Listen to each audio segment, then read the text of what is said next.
სოფო ზურაბიანი ბრიუსელიდან 10 წლიანი პროექტი 9 მილიონიანი დასახლება და ქართულ უცხოური ინვესტიცია ლაზიკის მშენებლობის პირველი ეტაპი 3 წელიწადში უნდა დასრულდეს. სიდიდით მეორე ქალაქის განვითარებაზე დღეს იუსტიციის სამინისტროში მსჯელობდნენ. კოლხეთის დაბლობზე ახალი ქალაქის აშენების ინიციატივა საქართველოს პრეზიდენტს ეკუთვნის.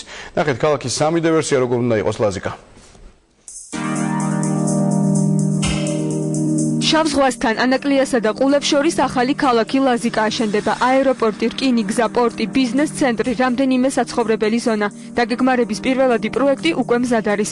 ახლა დაარსებულ ქალაქში მოეწყობა ინფრასტრუქტურა, გაშენდება სკვერები, აშენდება სასტუმროები და განთავსდება რეკრეაციული ზონები.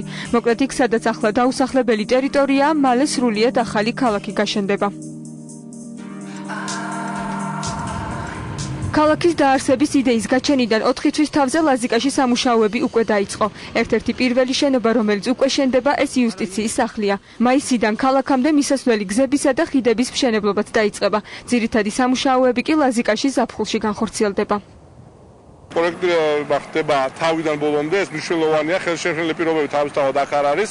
მე ვსაუბრობ კომუნიკაციაზე, კანალიზაცია, წყალგაყვანილობა, ასევე გზები. მინდა გითხრათ, რომ უკვე დაიწყო ცენტრალური მაგისტრალის, რომელიც ქალაქის შუაში გაივლის გზის მშენებლობა.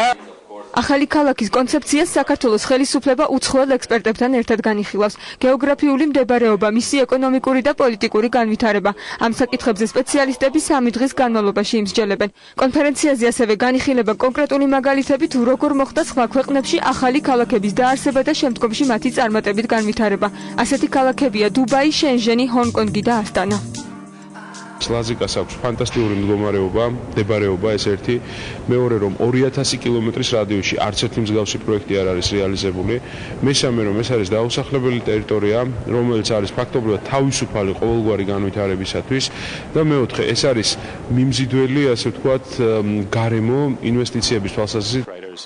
საქართველოში ეკონომიკური გარემო არის საკმაოდ მიმზიდველი. სწორედ ამით უნდა მოიხიბლონ ინვესტორები, რომ მიიღონ გადაწყვეტილება ინვესტიცია თქვენ ქვეყანაში განახორციელონ.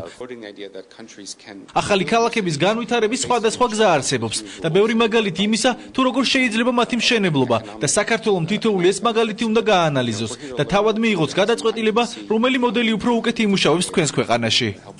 თავისუფალი ეკონომიკური ზონა, პორტი, რომელიც ტანკერების მიღებას შეძლებს და მაღალი გამტარობის აეროპორტი. ხელსაყრელი გეოგრაფიული მდებარეობა საშუალებას იძლევა, რომ ლაზიკა უცხოელი ინვესტორებისთვის ერთ-ერთი მიმზიდველი ადგილი გახდეს. ეს იქნება სრულიად ახალი ქალაქი, საშუალება უცხოელი ინვესტორებისთვის ჩადონ თავისი ინვესტიციები ამ ქალაქში, იმიტომ რომ ინტერესი, ბოლო 2 წლის განმავლობაში რაც მე მუშაობ, ინტერესი არის ზუსტად რომ ახალი ტიპის პროექტი ასეთი შეიქმნას და თავისუფალი ზონა, სადაც მარტივი იქნება ასეთი უცხოური ინვესტიციების განხორციელება. ლაზიკა საქართველოში სიდიდით მეორე ქალაქი იქნება. აქ 9 მილიონი მოსახლეობა იცხოვრებს. ახალი ქართული ქალაქი დასრულებულ სახეს სავარაუდოდ 10 წლის შემდეგ მიიღებს. ხუთკაციანი ჟიური და მათ შორის ლევან უჩანაიშვილი ცნობილი მსახიობი ქრონიკის ობიექტივში. ლევან უჩანაიშვილი სპეციალურად ცეკვავენ ვარსკვლავებისთვის